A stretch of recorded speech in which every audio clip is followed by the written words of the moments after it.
আজি আমাৰ কাৰ্বি আলং, ৱেষ্ট কাৰ্বি আলং আৰু ডিমা হাছাও জিলাৰ মুখ্যমন্ত্ৰীৰ আত্মনিৰ্ভৰ আঁচনিৰ হিতাধিকাৰীসকলৰ মাজত পুঁজি বিতৰণ কৰা হ'ল। যোৱাবাৰ কাৰ্বি আৰম্বাৰিমৰ মিটিঙত আহোঁতে কাৰ্বি পূজাৰীসকলক মই 10,000 টকাৰ এটা এককালীন সাহায্য দিয়াৰ কথা ঘোষণা কৰিছিলোঁ। আজি প্ৰায় 8,000 পূজাৰীক আমি 10,000 টকাৰ এককালীন সহায় কৰিলোঁ আৰু যিটো মোৰ কমিটমেণ্ট আছিল কমিটমেণ্টটো আমি ৰক্ষা কৰিলোঁ। আৰু CM ট্ৰিপলে আমাৰ অসমত 75,000 ল'ৰা ছোৱালীয়ে পাব। আজিৰ সৈতে আমি 50,000 ডিষ্ট্ৰিবিউশ্যন শেষ কৰিলোঁ। অহা দিনকেইটাত আমি বাকীখিনিকো ডিষ্ট্ৰিবিউশ্যন কৰিম উইদিন ফেব্ৰুৱাৰী 28। স্যাৰ, আজি সন্ধিয়া ভূপেন বৰাৰ সৈতে লগ হোৱাৰ কথা আছে। আজি মই সন্ধিয়া 6:30 বজাত ভূপেন বৰাৰ ঘৰত যাম, যদি ভগৱানে ভালে ভালে মোক গুৱাহাটীলৈকে লৈ যায়। বিজেপিত অহাটো প্ৰায় নিশ্চিত।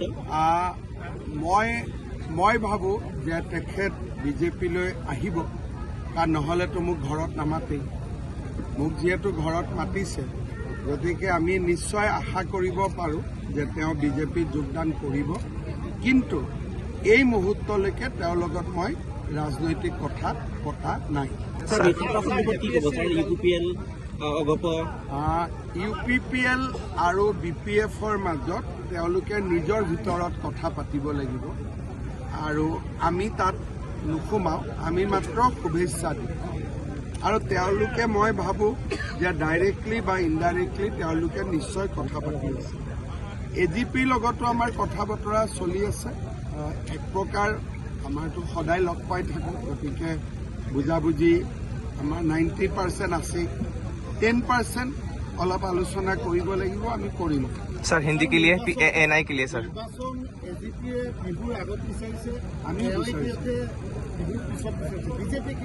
বিজেপিয়ে বিহুৰ আগত বিচাৰিছে।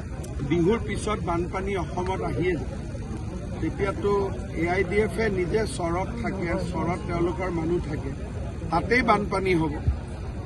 গতিকে আমি বিচাৰিছোঁ যে বিহুৰ আগত হ'ব লাগে।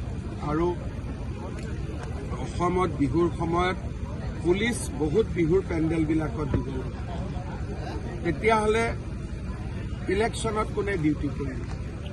সেইটো কাৰণে আমি বিহুৰ আগতে, প্ৰত্যেক বছৰে বিহুৰ আগতে হয়, আমি বিহুৰ আগতে শেষ হৈ যোৱাটো বিচাৰিম।